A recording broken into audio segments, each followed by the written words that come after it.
it's always so fun to let people know, to teach people about their bodies and about, what minerals are and how they work in the body, and kind of explain that fatigue and that irritability and inability to sleep and why their muscles feel like rocks, and all that sort of thing. So what do you want to talk about today?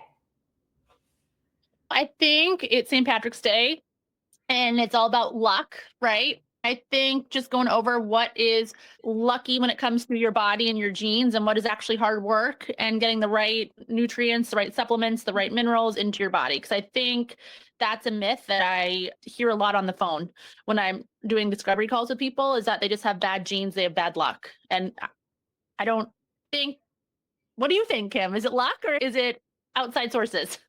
Yes, I mean, you can't out eat, you can't out workout, you can't out supplement what you do every single day. And that's going to be your, are you moving your body? Are you sleeping? Are you getting outside? What are you putting into your body? Like what kind of food are you eating? When are you eating it? That sort of thing.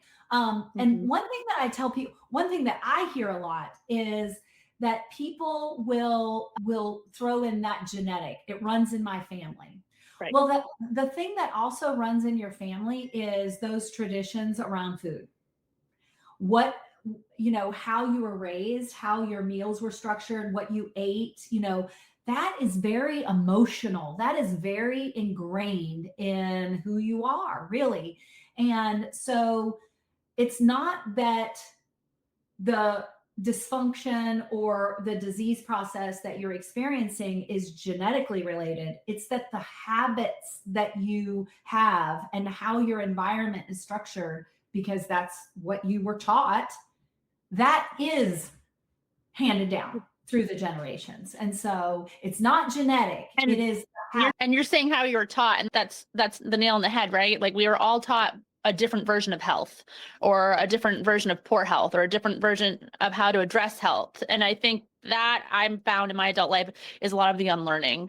I was raised in the low fat, no fat generation, and fat was bad. And now we're finding that actually does more harm than good. And so having to relearn that and help my mom relearn that is really hard to mentally get around, because it's ingrained from a young age. Yes. And, I mean, I grew up in the 100-calorie packs of snack bells, of cookies. Oh, yeah. Yes. But it's 100 calories. And so calories in, calories out. The days of women not lifting any weights, right? They did cardio forever. And Oh, yeah.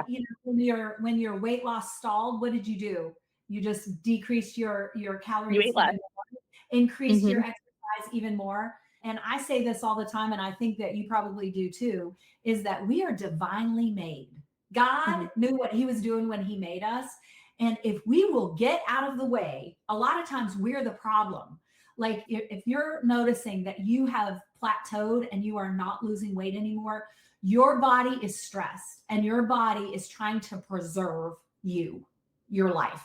And so it is going to be storing all of those precious calories that you are barely giving it, because it doesn't trust you anymore. It doesn't trust that you're going to give it enough calories. You're going to give it the right kind of nutrients, that you're not going to be on the treadmill until it passes out, right? So well, I think too, you hit the nail on the head with the stress piece. Like it's not just emotional stress. It's just not stress from work. It's putting your body under stress. And that could be, different agents in the air, different, pollutants that we're breathing in, microplastics, like all of these like hormone disruptors are causing you stress. Not eating enough is causing you stress. Cardio is great for a lot of people, but if your body is already under stress, it's doing you a lot of harm. And I know I had to take a step back, and it's not forever. It's not like I can't do HIIT again one day, but right now it's causing too much stress. And because of the way we've been trained, the way we were raised, if I'm not doing cardio, I feel like I'm failing. When in reality, I finally started moving past that plateau once I cut back on it. Yes. And the other thing that happened was that we got your iron to budge for the very first time when we calmed down that stress. So what you're saying is that, getting healthy does not favor the lucky. It favors the prepared, right? Mhm. And a And it lot doesn't favor genes. and different what? I said it's not just based on your genes. I mean, you can look at 2 kids from the same family that have the same genes and they are different body shapes, different health habits, and that, that's not luck. That's, like you said, the daily in and outs of what you're doing. Yes. Now, there are some things that are genetically related, but what we learned is that that is just the potential, right? That is your potential. And it's really your environment. So, what you're putting into your body, how much sleep you're getting, how much stress you have, like all of that, all the toxins you're exposed to, the thoughts that you think. Do you meditate? Are you an anxious person? Is there a lot of chaos in your life? Are you always on your phone? Do you get 5,843 emails a day and 6,000 notifications and you're responding to all of them? Like that's your environment. And there's something that we've learned is that epigenetics, you can either turn that gene on by your environment or you can turn it off by your environment.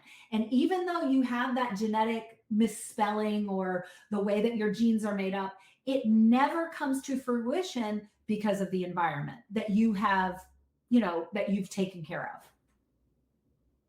I think a lot of us are just set that like this is the way it's going to be. This is the way my mom was, this is my dad was, this is the way I'm going to be, and it's just so nice to know you can break that or, disrupt it, if you will.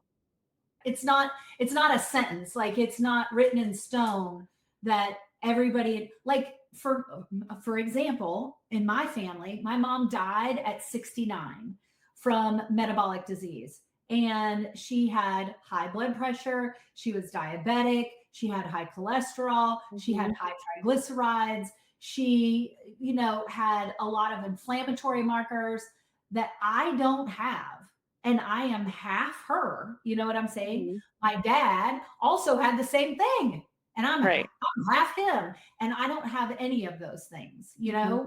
And so, it can load the gun, but your environment is going to pull the trigger, Mhm. Your daily habits pull the trigger. your Mhm. daily habit. All right, so So, let's one talk about. of the, I know we're going to talk about green foods, and I'm very interested to hear what you got on that. green foods. When you think of, you've probably heard of like Eat the Rainbow, and Mhm. that has to do with phytonutrients, PHYTO nutrients, and the different foods that we eat that are colored different things, like yellow foods, orange foods, red foods, purple foods, green foods, they all do something a little bit different. Those actual nutrients really feed our microbiome, the bacteria that live in our gut. They feed them in a certain way. And one of the things that particularly green foods, so if you think about green as calm, that's exactly what those green phytonutrients do. They're great antioxidants. They actually calm inflammation. They sort of settle everything down. So if you can add some green foods, and we're talking about whole foods, whenever we're talking about carbs, I always want to stress that we're talking about whole foods. So, people get the idea that carbs are bad. You can live without carbs, but that doesn't mean that you have to. But the things that we stress, and I know Emily talks about this all the time, is that you really want to focus on those carbohydrates that are single ingredients. And that's where you're going to find those green foods. It can be spirulina, it can be algae, it can be green beans, it can be broccoli, it can be salad, arugula, all of those sorts of things. But you want to be sure that when we say eating the rainbow, that you're including green foods in there, but you also want to get some yellow foods and some red foods and some, purple foods and that sort of thing. And that's why, because those particular nutrients that color that food, that particular color, feed your microbiome in a certain way. And your microbiome is kind of communication central in the body. It's communicating with every other cell in your entire body. And your microbiome, we like to think I take probiotics or I take prebiotics, but every meal, everything that you eat changes your microbiome. So whenever you have that cheat weekend, like the whole weekend, you've changed your microbiome. That's why you feel so bad on Monday morning after you've Oh, really just let her rip the whole. But that's why you feel bad, because your microbiome, if you have a great meal and then you have a crap meal, you've changed your microbiome. You've changed the message that your microbiome is sending out.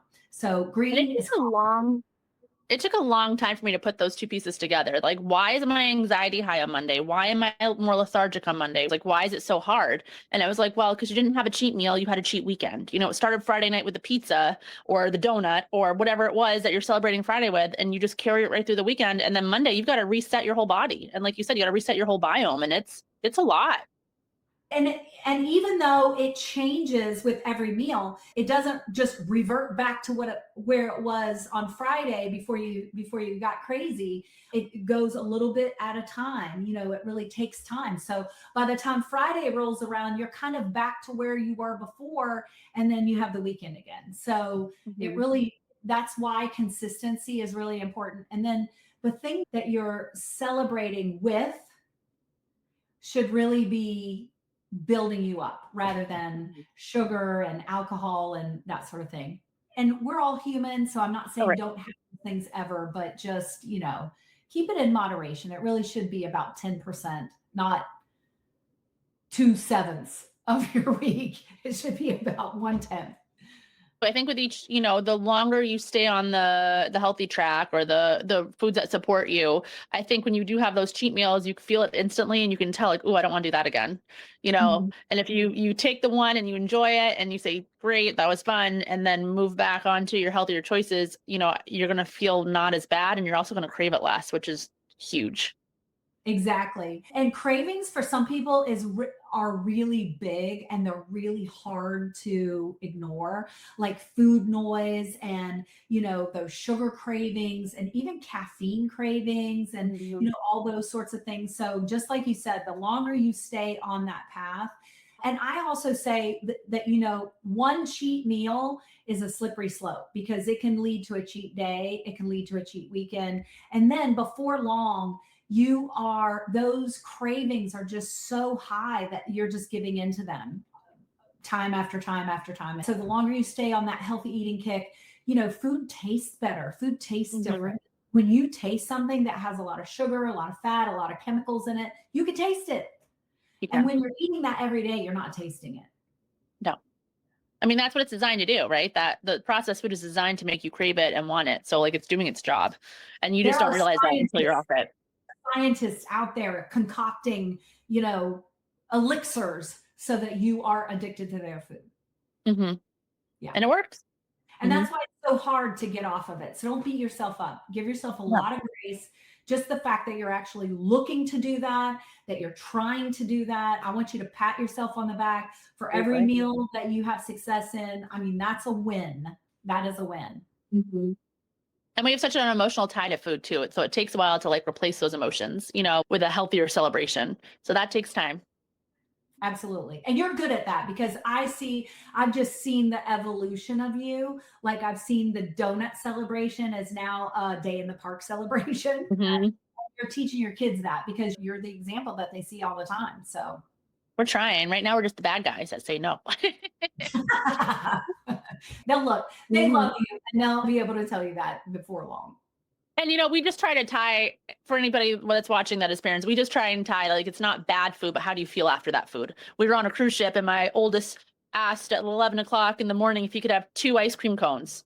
And I said yes. And 15 minutes later, after being in the hot sun, after 2 ice creams, we were back in the room and he was having a bellyache. And guess what? He tied that together that maybe those 2 ice creams weren't what was best for his body. And he missed out on a whole lot of fun because of the 2 ice creams. So it's nice that it can be natural consequences and, really teach them through how it makes you feel, opposed to just saying no all the time. Yeah, that's really smart. Because if you're the one, if they always come to you for the answers, then they don't develop that on their own health.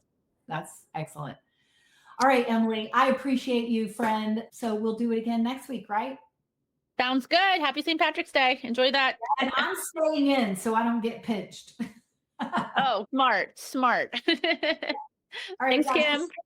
Okay, bye-bye.